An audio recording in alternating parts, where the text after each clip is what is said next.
Building inspection, code enforcement, Mr. Markham. Yes, sir, Mr. Mayor. In the month of August, we did, 3 residential plan reviews. We issued 2 permits, and we only completed 1 simple inspection. I believe that was a gas meter, gas pressure test. We did no commercial plan reviews, and we did 1 stage fire inspection. I believe that was at Road Ranger, and then we did 1 simple inspection, which is something less than, major construction. I think it's just reported in their packets. Yes. Yeah, Yes, so you we see got the monthly report there with the addresses and determinations. And since the end of August, in this 9-day period in September, I think we've already issued another 1 or 2 permits, the ones that were denied here. Because it's rolling over 9 more days, so.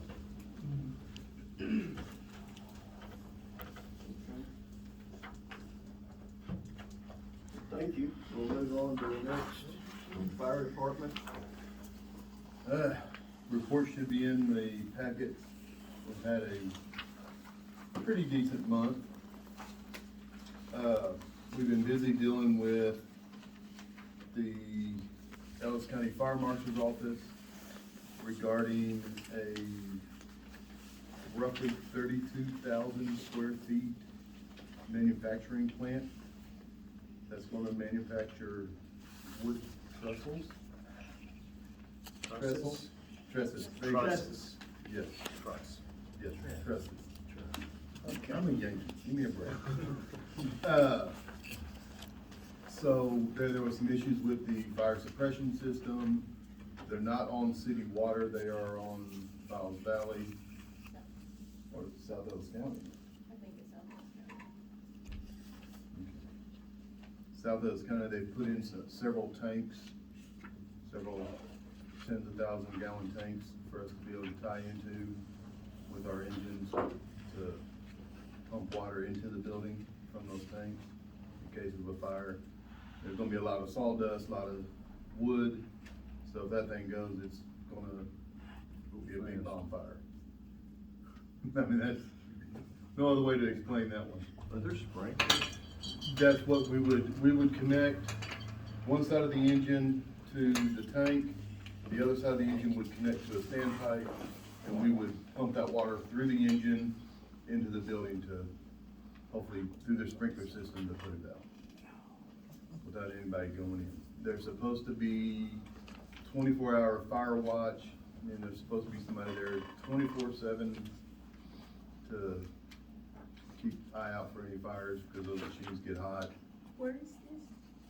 On Franks Road, Oh, okay, the old Brandon around the yeah, corner. yeah, You can actually see it from 77. right. Is where that's gonna be, and I think they got their C of O. Last I heard, they were getting their C of O, so they should be starting manufacturing in the next week or 2. They're working, the county's overseeing all that permitting Yeah, process, yeah. right? Because they are in the county, so Ellis County's handling all the permitting and inspections and all that good stuff. We did get, some of you may have seen it, may have heard it, we do have another military big truck that we just got 2 weeks ago, that Jalen worked on the grant for. We was awarded that truck.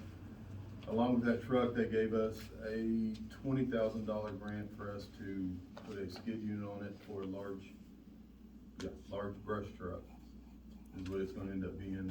We just have to paint it, get it outfitted. All that 20,000 pays for is a skid, and right now, I think we're at 23,000. So, we're gonna try to talk the company down to 20,000, so we're not out any money, but we don't know. So we will be doing some fundraisers, everybody get their pocketbooks ready, because we will need some money. Other than that, that's all I have, but again, I've done it before, I'm gonna do it again, recognize Jalen Davis, because he's been doing such a great job on getting us grants and getting us equipment. Also, I need to bring up, we started and tried to clean out some of the culverts. We can't locate half of them. they need to be, a backhoe needs to go in and clear out the culvert so we can get to them. I mean, if we can't get to them, we can't clean them. I just wanted to point that to Well, you. that tractor should be done this week, I mean, I can Yeah, operate a I'll get it backhoe, if fixed. you give me permission, I can get on it and I'll get it operate it. fixed. Just, he said it I'll just operate wait that for the backhoe pump to one-on-one. come back in,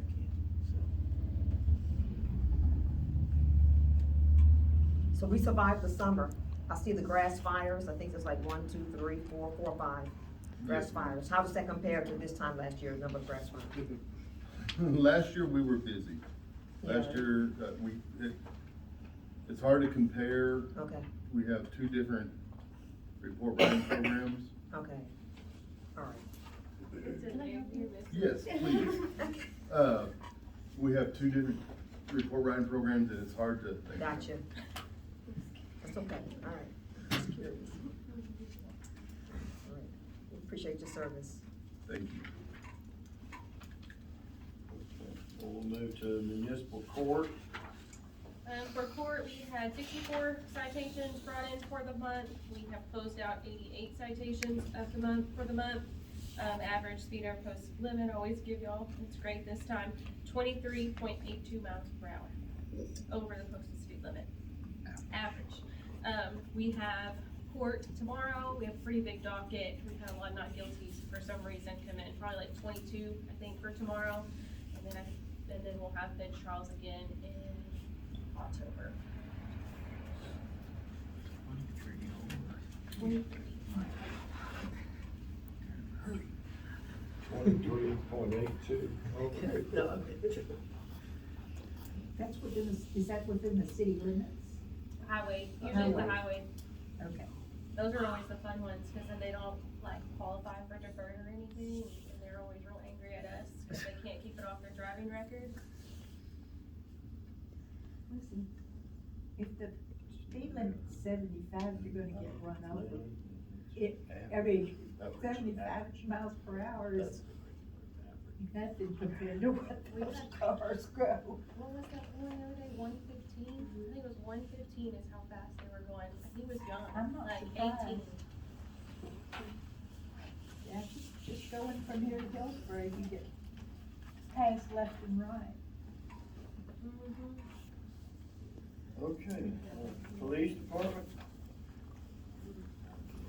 Thank you, Mayor and Council. You can see the activity reports in there, the short version and the longer version. I also included just a short deal about our children at play signs recommended. I know there was some discussion about that, one of the previous council meetings. It's always been recommended that it's not necessarily the best thing, but I've been out of business for a while, so I went and researched it, and apparently it's still, they generally don't recommend them, and the reasons are presented there. You know, you say, drive slowly, children at play. Well, you don't define what slowly is, and the MUTCD, Manual of Uniform Traffic Control Devices, doesn't even recognize those signs, so they give false sense of security and stuff like that. But you can read that presentation there, you don't need me to regurgitate it to you. The hiring process, we do have one officer that, one candidate that is moving through the process fairly quickly. I've just about got his background done. And hopefully we can get him hired on if he finishes, if everything continues to go good. I got him coming in for an interview this week. And we got a couple other folks that have expressed interest. So there's actually some folks that want to come to work for Milford right now. So we're hoping that translates into good quality officers and get the department full. We looked into some seizures. We had a big cash seizure filed a couple years ago. We are not going to be receiving that money. It wasn't for any fault of ours. The people that had the money actually stole it from somebody, and we were able to find out who that person is, so they got their own money back. So that's fine. That's fine with that. We have returned one vehicle, got it out of the storage lot, and we have another vehicle that the registered letters and the phone calls have been coming back, no way to find them. So now we gotta start digging to try to get their car back to them. But That's the update on some seizures. We still have a couple pending, and, I'll keep you posted on those. Any questions? Suspicious person, I see that shows up on the report, 1, 2, 3, 4, 6 times. Is that the same person or different people? On which one now? Suspicious person, calls? No, it's a Activity. suspicious person call that, I don't think we've had the same person 6 times, because at that point, he would no longer be suspicious to us. But, that is generally going to be, that's just the nature of the call, suspicious person. So that's the title of it. We get there, we find out who it is, or what they were doing, or, sometimes, you know. But it could have been a person that was reported as being suspicious, and you go and you realize that it's Joe Smith, whom you know are regular. Right, And then you get another call right. a week later, and you're the suspicious person, so you have to go to the call, and you discover that it's Joe Smith again. I was just wondering. if Or it's 2 different people, because we get them at the road Okay. ranger. Yeah. They'll stay and sleep in their car overnight, and they Okay. finally get tired of them being there, so they call us and tell us that's a suspicious person. So then we go out there, we wake them up and run them off. But that's just the title of that offense that we use.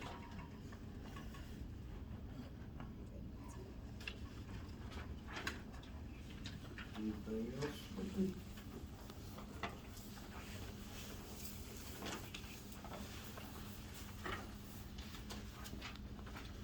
All right, thank you. Thank you, Chief.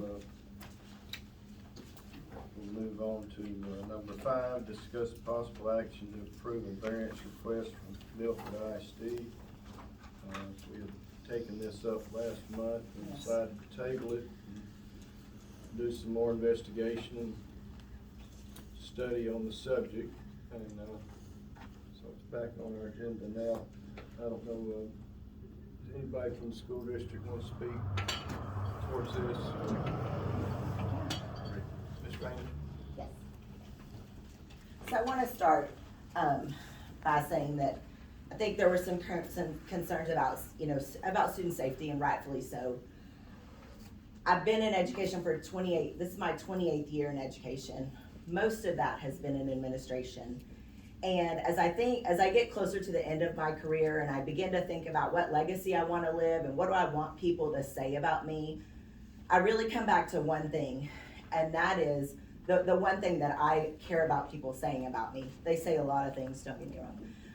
But there's one thing that I care about that people say, and that is that I truly care about kids and our staff. And that's all, that is at the end of the day, what I hope that everyone in this community knows about me. And I know most of you don't know me that well, but there are some people here who do. And I hope that's what they would tell you about me. So I want you to know from truly from my heart that we would never come and ask for anything that would put our students in danger. If we were building a building on the other side of the baseball field, off of our property, off of 77 on the other side of the baseball field, this would not have even been a request, because that is too far to try to bring our students over. But the situation that we have now, it is no further than our current gym, and that we move students from our gym to our building, from our ag building to our building. This building is actually probably closer in proximity to our current building than that building. Our current building was built in the 40s.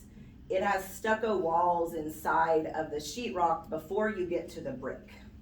I am very confident in the foundation of the current building that we have.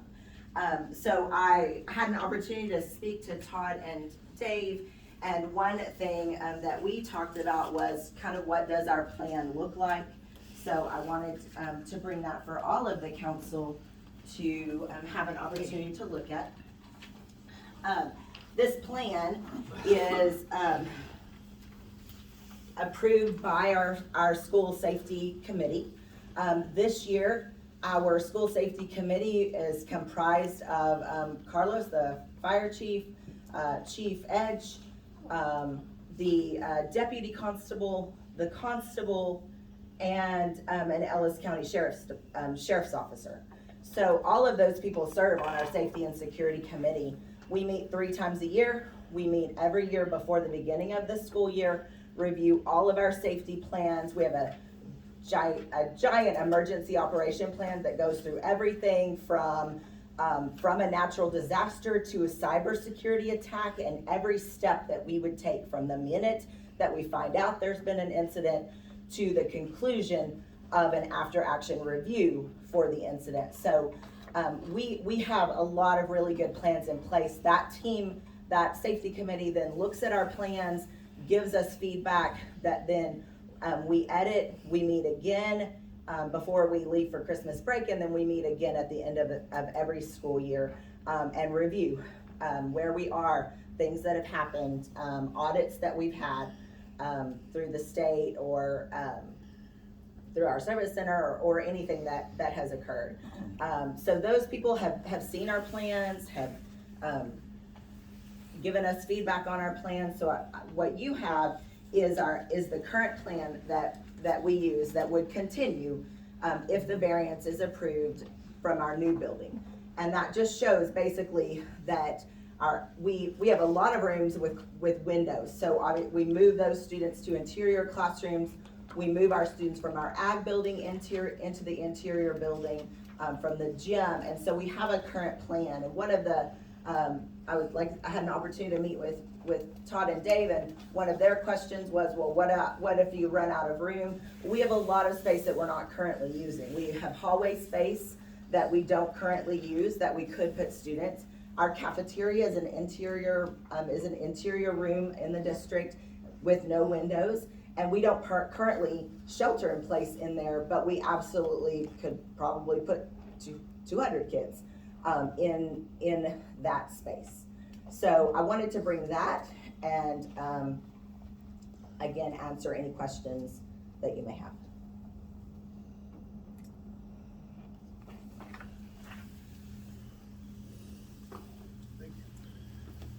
This looks like a good plan to me. I like it. Thank you. What's your current student enrollment? 274. Has it increased since our last meeting? No, ma'am. Okay. Do you have a projection for the year? I'm probably estimating, that we'll be in the maybe low 280s. This time last year, we were in the 240s and we ended at 260. So if I'm thinking low 280s, probably by the end of this year, and we had a 20 student gain last year. So. Okay, thank you.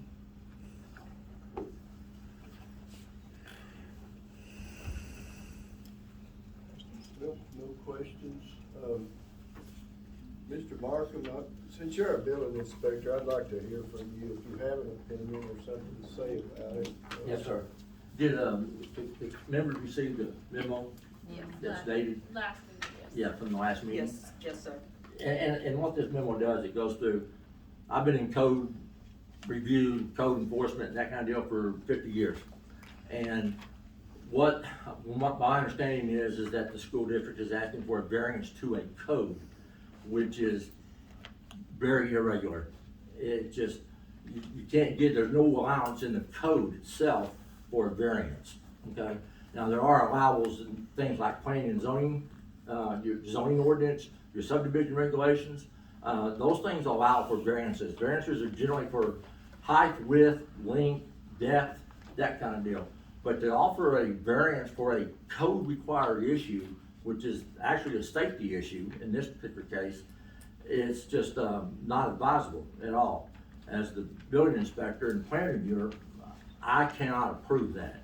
A variance to that degree, I don't have the statutory capability to do that. It would have to come from the city council to do that. But it's clearly outlined in this memo here that it's required by the code. And what's real important is that when you look at the code, and there's certain mandatory words and things like that, but it says it shall.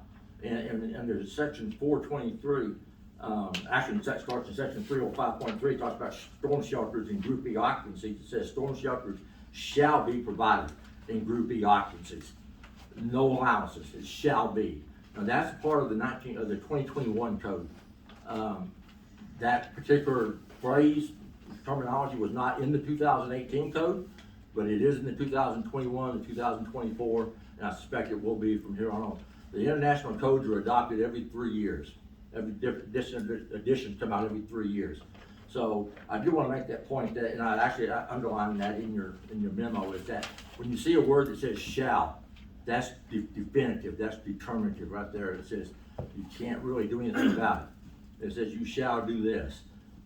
So I can't do it as from my position. If I received a set of plans on my desk tomorrow and did a plan review, that would be one of the things I would have to mark, is that you would have to do this.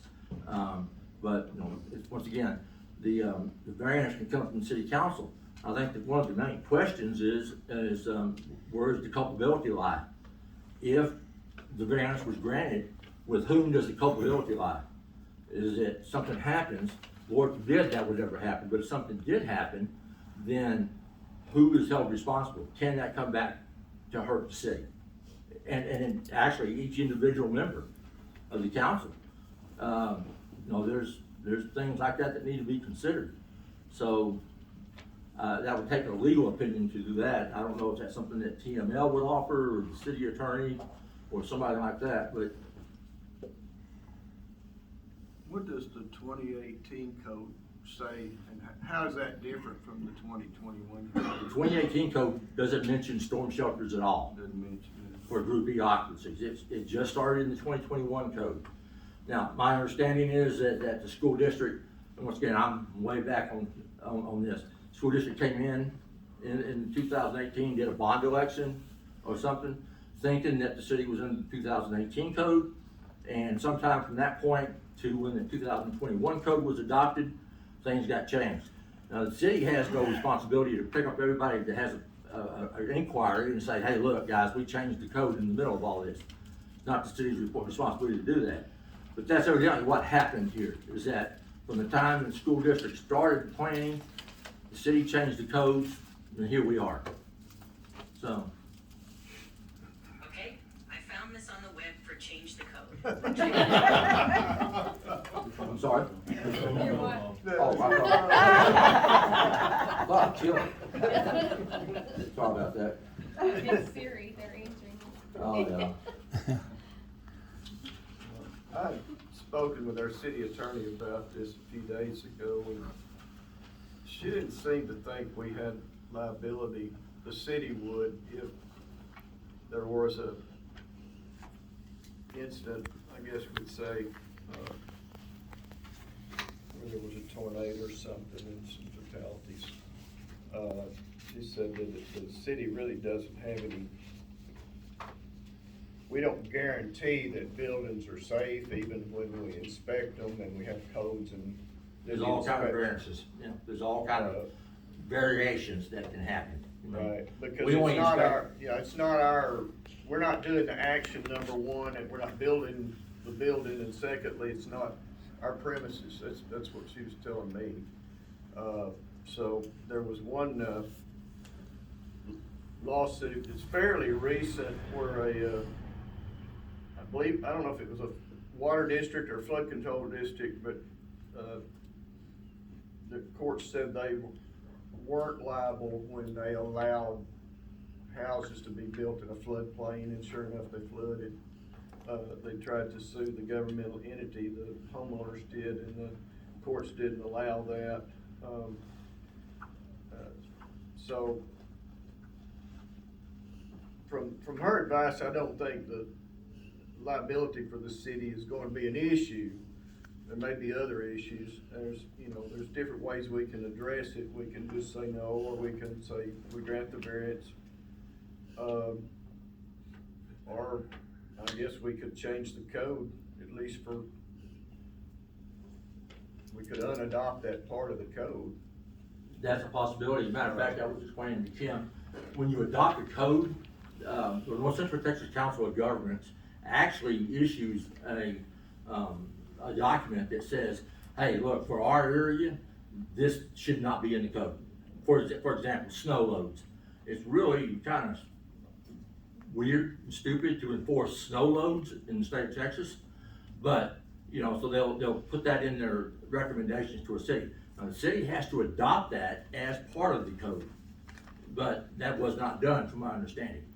Y'all adopted the code straight up, Yes, sir. with no amendments, no criteria of any other kind. So, that would be the only thing, I think, that would be the major concern, is whether the city council or its assigns would be held responsible for it. And I think that could probably be covered in an ordinance that would, you know, granting the variance, as long as that was put in there that, you know, the city council and or its assigns are not held responsible. Once again, that's probably, something that needs to be ran by a legal firm. What's the council think? Because you've already spoken with council, with the attorney.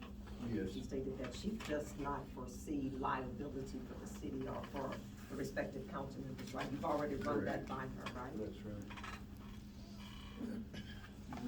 And please understand, I don't really have a dog in the fight, other than, I mean, if the school district didn't get the grants, so be it, that's great. I mean, it saves them money, but the whole thing is what's safe for the kids. Right. And you did, you know, suggest that we, you know, run this by legal counsel, and we have, so that's been, And then it's just a matter of whether you guys wanna grant the variance or not. yeah. Is the entire school board in favor of this? Yes. I think 4 members here, Yes. unless I'm overlooking somebody. Well, and- Apologize if so. If I may say so, Mayor. Yes, sir. Looking at that ordinance, or that code, that's designed for a hurricane. When is Milford ever gonna get hit by a hurricane? Cause you have to have so many days. If a tornado was to hit that school, we're not gonna expect people to stay in there for 7 days, 5 days, or whatever time. Correct. We're gonna get in there, we're gonna get them out. The way that shelter is in that code describes it has to be able to sustain for so many days, and there's no days to it. Valid point. And we have a shelter in place already. You have the plan. So we are providing a shelter, just not in that building. I think the difference is that it's calling for 12-inch CMU block walls that are fully filled, and it's going to hold up in stronger winds than what we're talking about, than what we're constructing. But we have a building already in place that would hold up to that. Correct, correct. And actually, it does reference tornadoes. Yeah. In section 423.5 of the code, it references ICC 500. And if you go over to ICC 500, it tells you that we're in a tornado zone. And it has to be designed at 250 miles an hour wind. 100 That's miles why an it's, hour, yeah. that's why it's built. Yeah, so yes, it does cover tornadoes and hurricanes, once you get, all kinds of weather disasters. And so, Ms. Rainey, you did say that even now, given the 284 students that you all serve right now, that if there was a need to shelter them in place, you have space in your current structure built facility, right? Yes, ma'am. To move them in, so I don't, see. But once again, Madam Councilman, how do you know that what we're moving them into is designed for storm sheltering? It's like the way you said, it's built in 1940. No, not that part of the building. Yeah, not that part. Okay. Didn't you say that the cost to bring it up to code would be almost twice as much as what the bond was?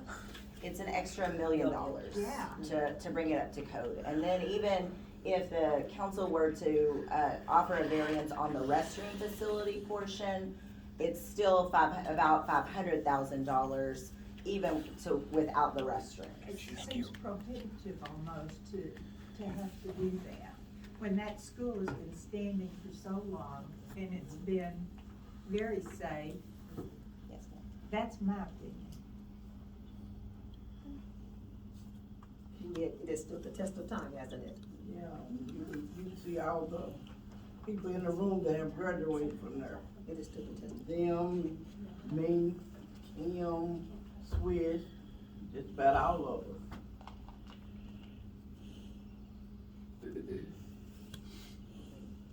Well, is there any further discussion or questions? I appreciate everybody's input, sure.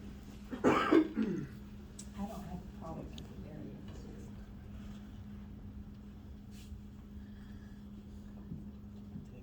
Let's vote. Do I have a motion? I'll make a motion to approve, I don't know what the word verbiage is, approve the variance for allowing the school board to approve the bond and with the variance. I second the motion. Okay, we have a motion and a second to approve the variance request from Milford ISD, which would remove the requirement from the 2018 code, International Building Code, to provide underground shelter. Yes. I would just make sure, if grant just the variance in line with the letter from the engineer and the school district, so there's no other variances outside of the storm shelter. Yeah, we're Okay. definitely gonna make sure of that. And can we get a letter from the attorney? I'll check and see. Okay, the variance is to exempt the school district from paragraph 305.3 that requires storm shelters and group B occupancies of the 2021 building code. Any further discussion? If not, we'll proceed to vote. All those in favor say aye. Aye. Any opposed? The variance is granted. Appreciate y'all being here and everybody's input. On behalf of the school board, Mayor, I'd like to say thank you to all the council members for granting us that variance. Take a bow, Jalen, before you leave. Thank you, sir. I think I embarrassed him. He is doing a lot of good work for us, though. So Yes, he is. I wanna make sure everybody knows that.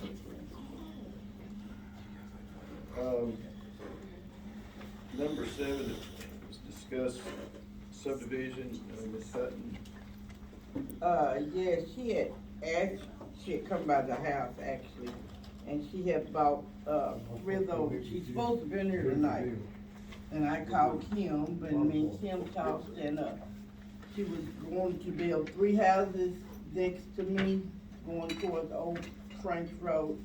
And at the back, she was going to put, a park and a place where you could rent out to have different functions out there.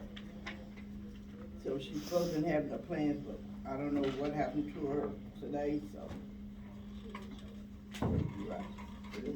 We'll table that Yeah. tonight and give her an opportunity next time to present that to us.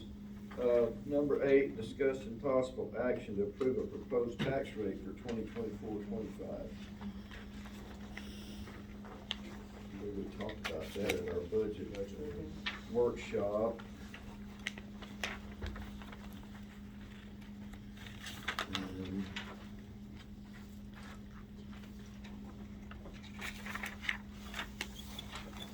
I'm afraid to say what the proposal is, because I'll get it wrong. The 0.25260 is what we talked about at the budget workshop. So we have a proposed rate, which is, we already talked about, and then on the next agenda, which we are gonna have to talk about also, because we're gonna have to have a call meeting, we will actually adopt the tax rate. But right now, we have to propose it, run it in the paper, and then we'll adopt it. Right. And what is the rate again? 0.252260. 0.252260. Per hundred.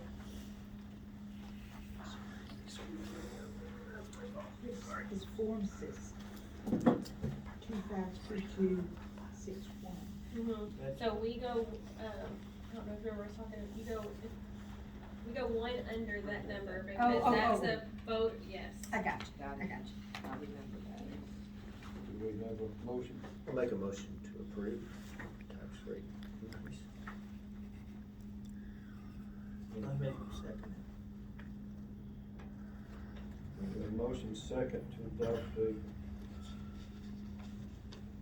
tax rate of 0.252260 for $100 valuation. Is there any discussion?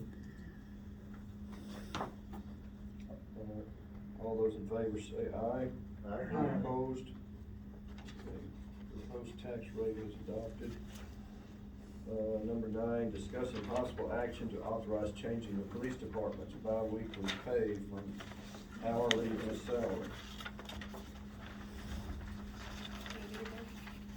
Either way. So this is something that we've been talking about, and we said a lot of police departments are kind of set up this way. So right now, they're hourly paid, just kind of like the rest of us. Their hours are a whole lot different with they work 40-something hours one week and 30, it's really off on how it's done. So when I get to go do payroll, if it's not in there, they're working nights on top of it. So I'm having to call them and wake them up and figure out hours and that type of thing.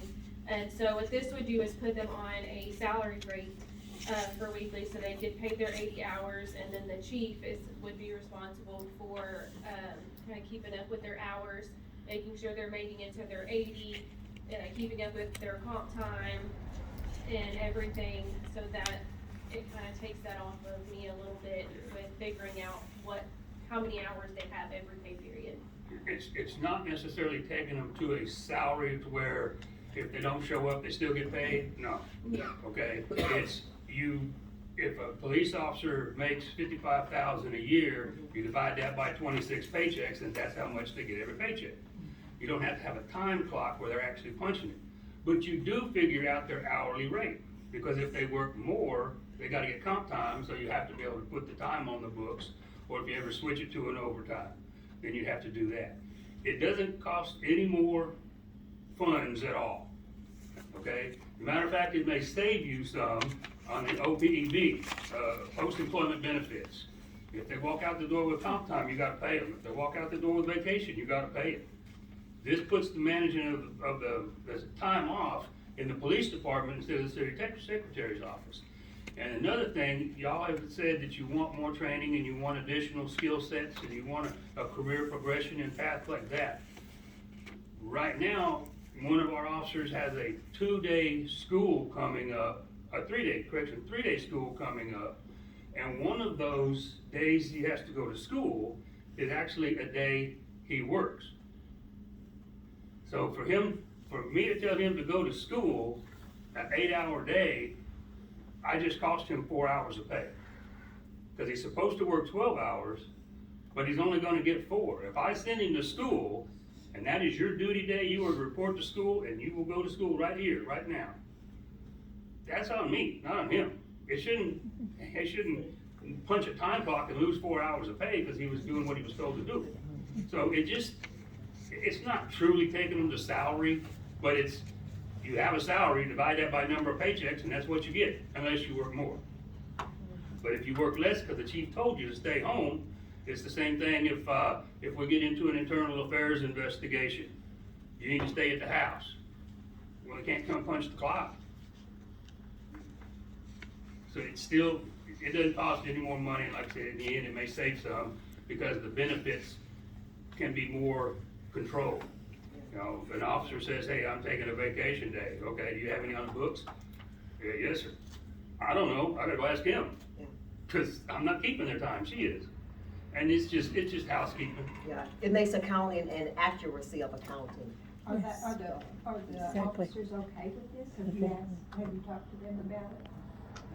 Yes, ma'am, I have obviously spoken to one of them, because I told him, this is what we're fixing to do tonight, we're gonna talk about it, because otherwise you're gonna lose 8 hours of pay when you go to school. And in the 2 days that he's going to school, those are his off days. Well, I'm talking about the general. Right, but that's what I'm saying, he said, yes, that's what we need, because Okay. they don't wanna go to training because they lose time. Right. So, And the majority of the police departments the officers are salaried, aren't they, in most of them? it's just like what you're doing right now, because you are hired for this salary. Yeah, You don't budget for X number of hours times don't, this, you no, budget for a you flat don't. fee. Right. Okay, so that's what they get. Because then if I say, hey, you were supposed to work today and tomorrow, I need you to come in days on this one and days on the next one, take a night off and then go back. It gives me the chance to schedule and them not lose any money. Okay. and I'm sure that the appeal to the candidates that are coming through to be, hopefully to become a police officer in our city, I think the appeal would be greater if you talked about salary versus how much Yes. per hour, I think. And again, you do divide it out. I know, I know it but- ultimately comes back to that. But it's just basically whatever the salary is divided by Yeah, 26 checks and that's what you get. Mhm. I had one question I was supposed to ask you about this. The comp time, is that don't roll over to next year? Oh, yeah. It does. Yes, sir. Comp time It is against the law for any governmental entity to say, use it or lose it. Now, I can say, you gotta stay home next week because you've got too much comp time. Because, like I was told, you can go have 3 years of comp time or 4 years, he quits, we gotta write a fat check. Yes, you do. I don't like that. But you have to control it and I regulate. will give you the example. When I was an officer in Baytown, Texas, we got X number of weeks of vacation, but I was up to 5 weeks of vacation because I was getting old as Methuselah, all right? And then I had my sick time, I had my comp time, and I had holiday time, just like y'all pay holiday time, where you could have on the books twice what you got in 1 year. And it's called your drag-up check. I didn't ever take my time off. Made my wife not real happy until the day I retired, left Baytown, and they handed me a $60,000 drag-up check. Yeah. And that's what I'm trying to, I mean, I've been in front, I ain't gonna lie about it, but if there's a way we can not put the city under that kinda, and when you see your, CAFR, your comprehensive annual financial report, I think y'all call it an audit, a yearly audit, your accountant is even talking about your unfunded liability in your OPEB, because I read a couple of them. So, just trying to get some of that down. But you can to a certain extent, Chief, you can control an overabundance of comp hours by keeping your eyes on it and say, look, you're gonna have to take 2 days off because you have too much comp time. Yes, ma'am. You can control it like that so that we won't have to write a quote-unquote $60,000 check Yes, at the ma'am. end, right? So, And that's I have how already instituted a comp time system. If you work comp time, you have to turn a slip in, it has to be approved before it'll ever go on your books. And same thing if you wanna take it off. Regulate, yeah, we can regulate that. I think he'll be able to keep up with it better than Tim's got many things to do, but the police chief should control personnel matters like that. Absolutely. To me, it just makes It makes perfect sense. perfect sense. Right now, they do all the comp time. They do, police department's always controlled the comp time. I just did Right. vacation and sick. But there was no way that I knew what the comp time was, Right. cause they weren't reporting it to me. Yeah. Right. And he has no clue if they have vacation or sick, unless he comes to ask me and I look it up in QuickBooks. Do we have a motion on this?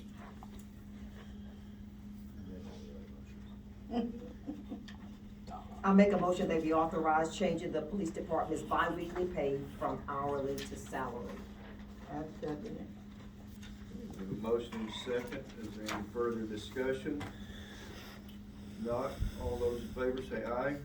Any opposed? Action is approved. Number 10, discuss possible action to approve an interlocal agreement between the City of Milford Police Department and the City of Italy Police Department. We waited on this for a while, Yeah, and I we've think, been waiting. Italy approved this last month. Yes. And, I believe it's pretty much the same thing we have been doing with the chief. He was asking if it's the same. It is the same except for format, and one additional line, is under 2-D5. Officers will not work fatality traffic accidents in other jurisdictions. That was not in the current one, That is in this one, that is the only difference, and I have no problem with that whatsoever. Because they don't have an accident reconstruction and we only have one, and it's me. And they're saying I can't go down there and work it.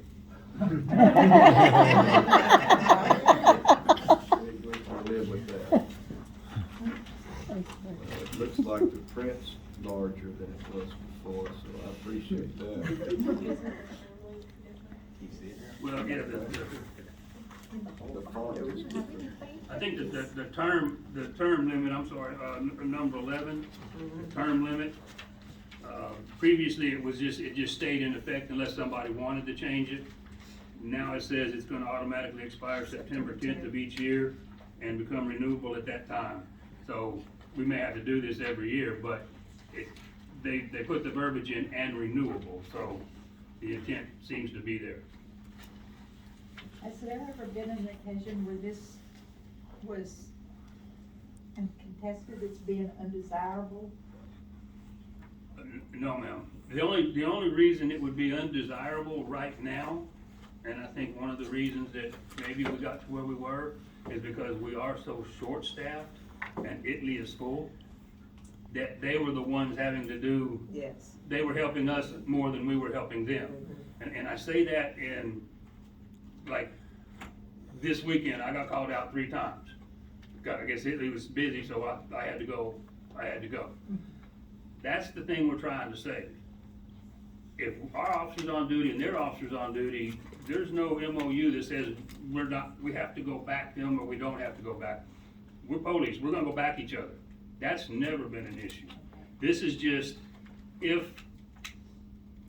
somebody, like we had a possible package theft off of a porch, okay, that was caught on a camera.